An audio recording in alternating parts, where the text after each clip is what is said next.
الحمد لله نحمده ونستعينه ونستغفره ونؤمن به ونتوكل عليه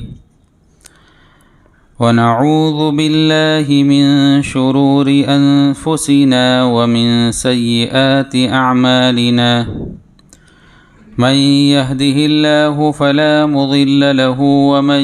يضلله فلا هادي له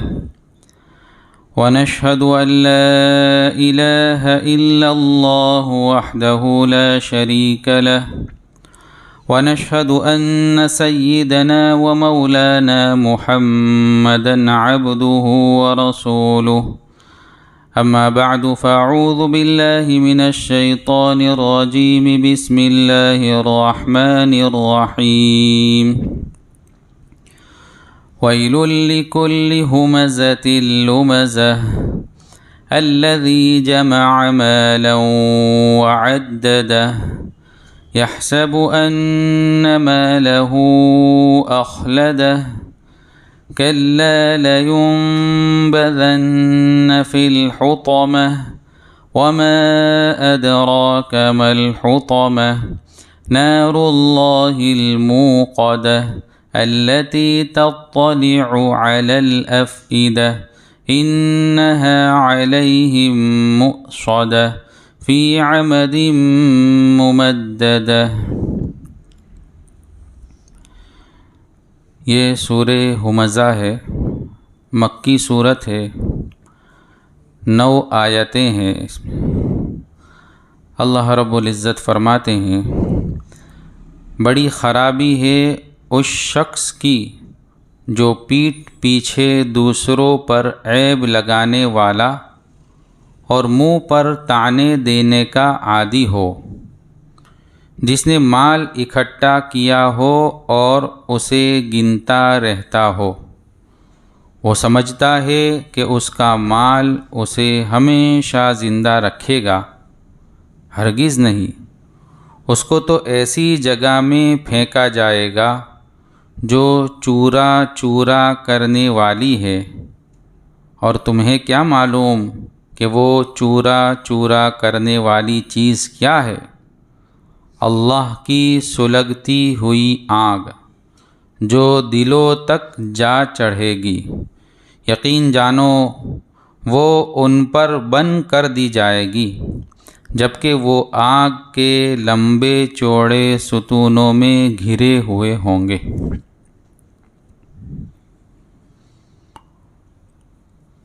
اللہ کے رسول صلی اللہ علیہ وسلم کو دعوت کا حکم ہوتا ہے۔ آپ مکۃ المکرمہ میں لوگوں کو دعوت دینے کا کام کرتے ہیں، یہاں تک کہ مکہ میں آپ کے ماننے والے پیروکار آہستہ آہستہ بڑھتے چلے جا رہے ہیں۔ حالانکہ ایک لمبا چوڑا طبقہ آپ پر ایمان ابھی نہیں لایا تھا، لیکن تھوڑے تھوڑے ایمان لاتے جا رہے تھے۔ تو وہ چیزوں کو دیکھ کر دشمنوں کے دل میں حسد پیدا ہوا کہ اگر ہم نے ان کو نہیں روکا یا ہم نے کوشش نہیں کی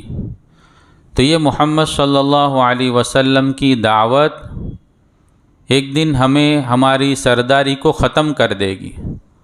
ہماری چودراہٹ ختم ہو جائے گی، ہماری حکومت چلی جائے گی اور ان کو ماننے والے زیادہ ہو جائیں گے، تو اس کو روکنے کے لیے کچھ کرنا چاہیے۔ تو انہوں نے اس کا طریقہ یہ اختیار کیا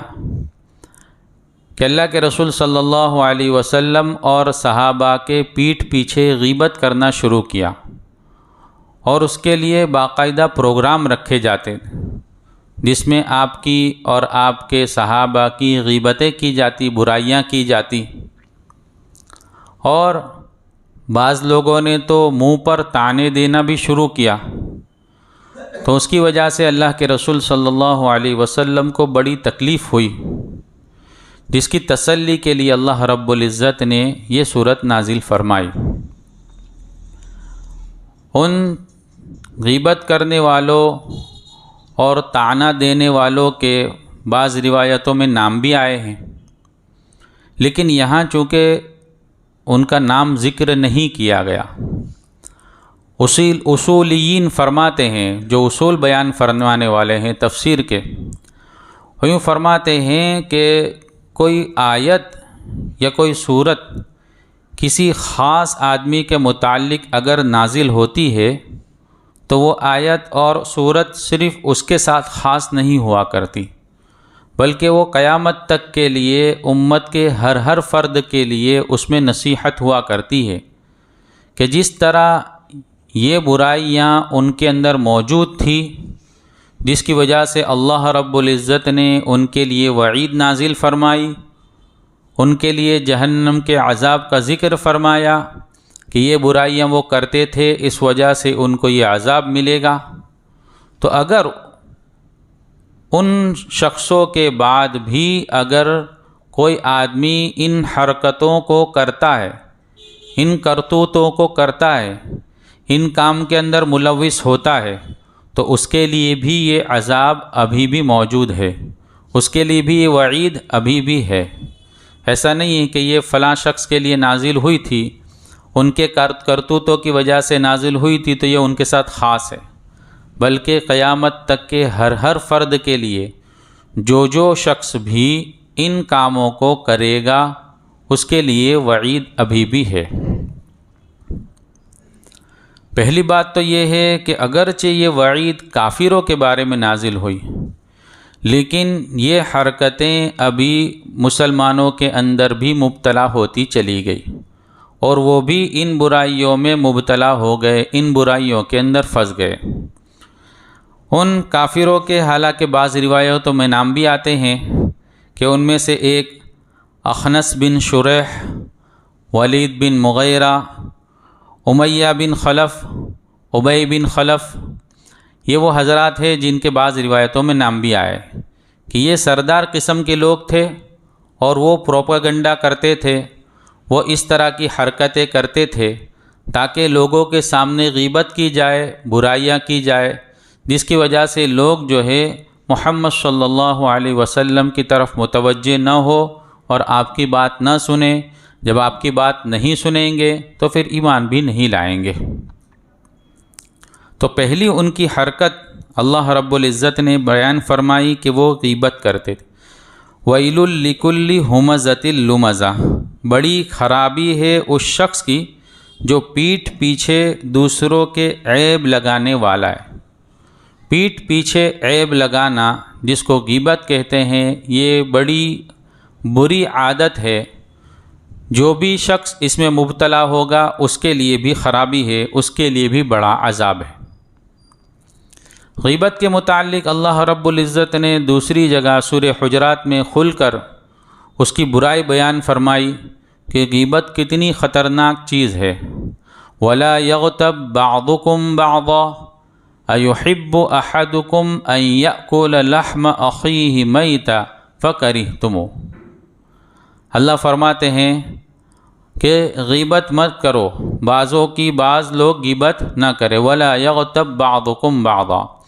اب اس کی مثال بیان کی اللہ نے کہ غیبت کیسی چیز ہے۔ تو اللہ نے سوال کیا أَيُحِبُّ أَحَدُكُمْ، کیا تم میں سے کوئی اس بات کو پسند کرتا ہے أَن يَأْكُلَ لَحْمَ أَخِيهِ، کہ اپنے مردار بھائی کے گوشت کو کھاوے؟ یعنی ایک تو بھائی ہے اور پھر جب اس کا انتقال ہو گیا، وہ مردہ ہو گیا، اب اس مردار بھائی کے گوشت کو کھانا کوئی پسند کر سکتا ہے؟ فَكَرِهْتُمُوهُ، اللہ فرماتے ہیں کہ ہر ایک جو ہے اس سے کراہت محسوس کرے گا، اس کو اچھا نہیں سمجھے گا کہ کون شخص ایسا ہوگا اتنا سخت دل والا، ایسا ظالم کہ جو اپنے مرے ہوئے بھائی کا گوشت کھاوے، ایسا کوئی بھی نہیں ہوگا۔ تو غیبت کرنا بھی ایسا ہی ہے جیسا کہ مرے ہوئے بھائی کا گوشت کھانا۔ فَكَرِهْتُمُوهُ، تو تم میں سے ہر ایک جو ہے اس سے نفرت کرے گا، اس کام کو کوئی نہیں کرے گا۔ تو غیبت کرنا اتنی خطرناک چیز ہے، تو وہ لوگ جو ہے غیبت کیا کرتے تھے اللہ کے رسول صلی اللہ علیہ وسلم کی اور صحابہ کی۔ اللہ رب العزت نے دوسری جگہ ان کے ان کرتوتوں کو اس طرح بیان فرمایا کہ وہ لوگ اس طرح کی حرکتیں کرتے رہتے ہیں، تو اللہ کے رسول صلی اللہ علیہ وسلم کو تسلی دی اور آپ سے فرمایا کہ آپ جو ہے دل تنگ نہ کرے، بلکہ آپ جو ہے اللہ کی تسبیح بیان کرتے رہے۔ وَلَقَدْ نَعْلَمُ أَنَّكَ يَضِيقُ صَدْرُكَ بِمَا يَقُولُونَ وَلَقَدْ نَعْلَمُ أَنَّكَ يَضِيقُ صَدْرُكَ بِمَا يَقُولُونَ، تحقیق کہ ہم جانتے ہیں کہ تمہیں ان کی باتوں کی وجہ سے دل تنگ ہوتا ہے، تکلیف ہوتی ہے، بس تم کیا کرو، اللہ کی تسبیح بیان کرو، حمد بیان کرو، اللہ کے سامنے سجدہ کرو، اور یہ تمہارا کام ہے۔ تو یہاں بھی ان لوگوں کی ان حرکتوں کو بیان کیا گیا کہ وہ پہلی حرکت کرتے ہیں کہ پیٹھ پیچھے عیب بیان کرتے، ہمزہ کہتے ہیں پیٹھ پیچھے عیب کا بیان کرنا، اور لمزہ منہ پر طعن دینا، طعنے دینا، تشنیع کرنا، اس کو لمزہ کہتے ہیں۔ بعض لوگوں نے اس کا برعکس بھی بیان کیا ہے کہ ہمزہ کہتے ہیں طعن دینے کو، اور لمزہ کہتے ہیں پیٹھ پیچھے بیان کرنے کو، مگر اکثر حضرات نے جو ہے اس کا ترجمہ یہی کیا ہے کہ ہمزہ یعنی پیٹھ پیچھے عیب بیان کرنا، اور لمزہ منہ پر طعنہ دینا۔ تو پہلا کام ان کا یہ تھا کہ وہ اس طرح کی حرکت کرتے تھے۔ دوسری چیز الذی جمع مالا وعددہ، اور جس نے مال اکٹھا کیا ہو اسے گنتا رہتا ہو۔ مال اکٹھا کرنا اور اللہ کے راستے میں خرچ نہ کرنا اور اس کو بار بار گنتے رہنا، یہ جو ہے عام طور سے مال سے زیادہ محبت کی وجہ سے ہوا کرتا ہے۔ حالانکہ حلال طریقے سے مال کا خوب کمانا اور اس کو اللہ رب العزت نے جہاں جہاں خرچ کرنے کے لیے کہا ہے، شریعت مطہرہ نے جہاں جہاں خرچ کرنے کا حکم دیا ہے، وہاں آدمی اگر خرچ کرنے کے بعد جو بچتا ہے اس مال کو جمع کرتا ہے، اس میں کوئی خرابی نہیں ہے۔ یہاں تو وہ ہے کہ مال کو خوب جمع کرتا ہے اور پھر اس کے بعد خرچ نہیں کرتا، بلکہ اس کو بار بار گنتا ہے۔ یہ گننا جو ہے بار بار، یہ اس کے ساتھ غایت محبت اور بہت زیادہ محبت کی وجہ سے ہے۔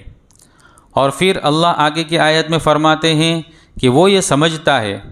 کہ اس کا یہ مال جو ہے یحسب ان مالہ اخلدہ، وہ سمجھتا ہے کہ اس کا مال اسے ہمیشہ زندہ رکھے گا۔ یعنی جو مال والے لوگ تھے وہ یوں سمجھتے تھے کہ میرے مال کی وجہ سے جو ہے میں ہمیشہ زندہ رہوں گا، بہترین قسم کی غذا کھاؤں گا اور اچھی دوا استعمال کروں گا تو جو ہے مجھے موت نہیں آئے گی۔ حالانکہ اللہ رب العزت فرماتے ہیں کل من علیہا فان، کہ ہر چیز فنا ہونے والی ہے، باقی رہنے والی ذات صرف اللہ رب العزت کی ہے۔ وَيَبْقَى وَجْهُ رَبِّكَ ذُو الْجَلَالِ وَالْإِكْرَامِ، باقی رہنے والی ذات صرف ایک ہی ہے، اس کے علاوہ جتنی بھی چیزیں ہیں ہر چیز کو فنا ہونا ہے، ایک دن ختم ہونا ہے۔ تو یہاں ان کا یہ سوچنا کہ میرے مال کی وجہ سے میں ہمیشہ زندہ رہوں گا، یہ ان کا سوچنا غلط ہے۔ تو ان کے یہاں عیب کو بیان کیا گیا کہ ان کے اندر برائیاں یہ تھی کہ غیبت کرتے تھے، طعنہ دیتے تھے، مال کو گن گن کر رکھتے تھے، اور لالچ اور حرص میں ہمیشہ جو ہے رہتے تھے، اور ان کا یہ ذہن تھا کہ میرے مال کی وجہ سے میں جو ہے ہمیشہ رہوں گا اور مجھے موت نہیں آئے گی۔ ان برائیوں پر اللہ رب العزت جو ہے رد فرماتے ہیں اور اس پر وعید بیان فرماتے ہیں کہ اس کے اوپر کیا کیا عذاب ہوگا، کیا وعیدیں ہیں، اور یہ چیزیں جو اختیار کرتا ہے ان سب کے لیے یہ وعیدیں ہیں، چاہے وہ ایمان والا ہو یا ایمان والا نہ ہو۔ تو وہ کیا وعیدیں ہیں، اللہ رب العزت کیا عذاب دیں گے، کیا ذکر کیا، اس کو انشاءاللہ ہم پھر سنیں گے۔ سبحان اللہ و بحمدہ، سبحان اللہ۔